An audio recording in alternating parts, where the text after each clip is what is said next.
Pemirsa, vaksinasi anak dan lansia terus gencar dilakukan oleh sejumlah instansi. Vaksinasi dilakukan untuk mencegah paparan virus COVID-19.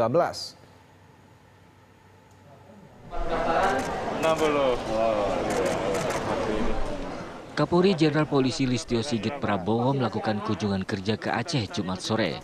Kunjungan kerja ini dilakukan untuk memantau jalannya vaksinasi COVID-19 secara serentak di Aceh, yang saat ini cakupannya tergolong cukup baik, bahkan vaksinasi lansia di atas rata-rata nasional.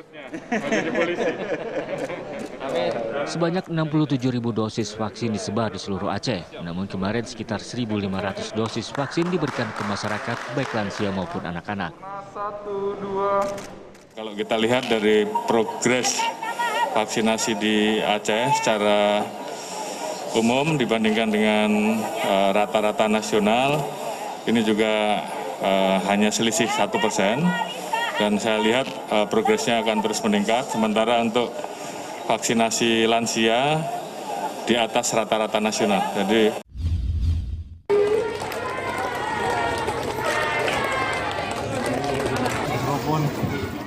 Menteri Koordinator Perekonomian Republik Indonesia Erlangga Hartarto juga meninjau langsung pelaksanaan program vaksinasi COVID-19 untuk anak berusia 6 hingga 11 tahun di Kota Pekanbaru Riau.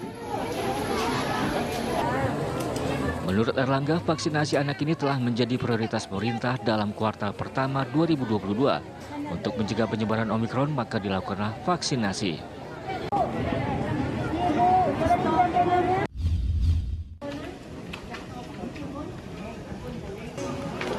Badan Intelijen Negara atau BINDA Bali melakukan percepatan vaksinasi secara masif di sejumlah wilayah di Bali. Kali ini vaksinasi COVID-19 dosis ketiga atau booster digelar di Wantilan Pura Dalam Gede, Desa Adat Dalung, Kabupaten Badung. Vaksinasi booster ini diikuti oleh 1.000 orang dengan menyasar kaum lansia dan juga masyarakat umum.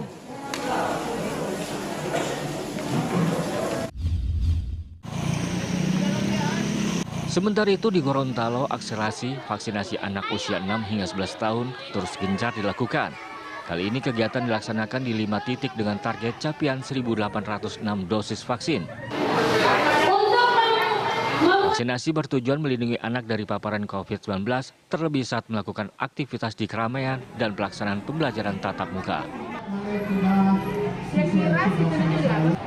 Tim TV One mengabarkan. Dan berikutnya kami hadirkan informasi pertambahan kasus pasien terkonfirmasi positif COVID-19 per hari tanggal 25 Februari 2022 kemarin. Untuk kasus positif mengalami pertambahan sebanyak 57.426 orang dengan total kasus positif telah mencapai 5.408.328 kasus. Sementara pasien yang sembuh mengalami pertambahan sebanyak 42.518 kasus dengan total kasus sembuh telah mencapai 4.674.873 kasus.